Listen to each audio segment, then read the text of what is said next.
ኦኬ እሺ አንድ ድምጹን ዝጊውና ምንድነው አሁን ይሄ ያሳየችን ምንድነው? በቃ ልደታ ተብሎ አንድ ላይ ተሰብስበው እያከበሩ ነው። ሌሊቱ ይኸው ከሌሊቱ 7:20 ሆኗል። ያው ተሰበሰበ ግንቦት ልደታ ለማክበር ነው።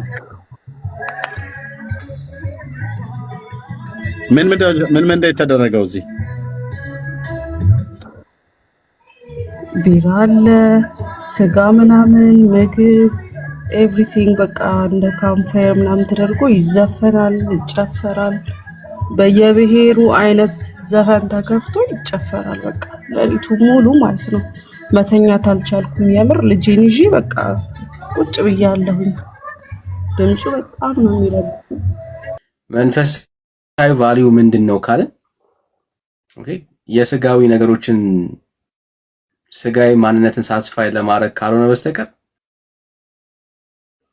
አሁን ከማርያም ጋር ምንም የሚገናኝ ነገር የለውም አይደል? ምንም አንዳችም የሚገናኝ በዚህ ቀን ወንጌል ተሰብኳል ወይ ኢየሱስ ታይቶ ጌታ የከበረበት ቀን ነው ወይ ብላችሁ ራሳችሁን ጠይቁ እስቲ።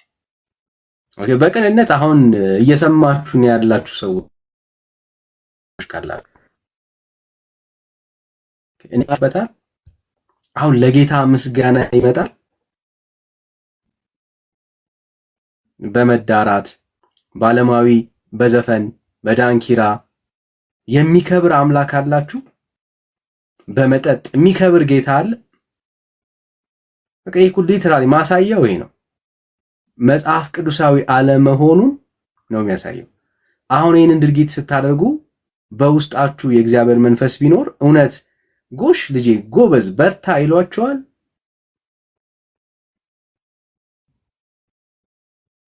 ይሄ ማሳያው ዘፋኝነት፣ ዓለማዊነት፣ መዳራቱ ይሄ ስሜት እኮ በቃ ግልጽ እኮ ነው። የጨለማ አሰራር ነው።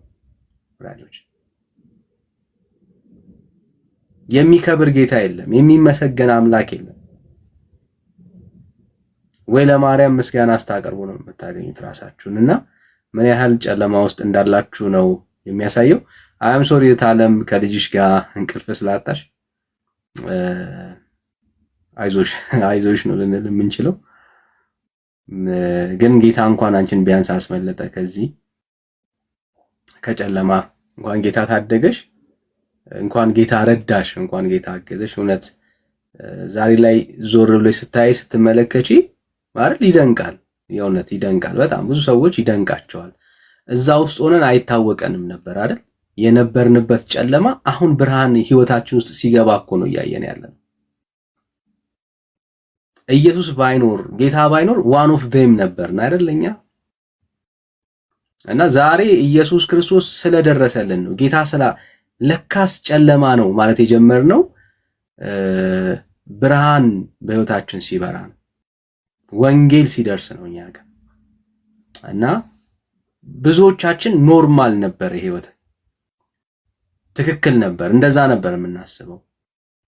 ግን ጌታ ሲደርስልን ነው የነበርንበት ጨለማ ድቅድቁ የታየን። እግዚአብሔር ይባረክና እንኳን ጌታ አስመለጠሽ። we are so happy ላንቺ ታለ እግዚአብሔር ይመስገን። ግን ብዙዎችም ካላችሁ ፕሊስ ወደ ወንጌል ፊታችሁን አዙሩ።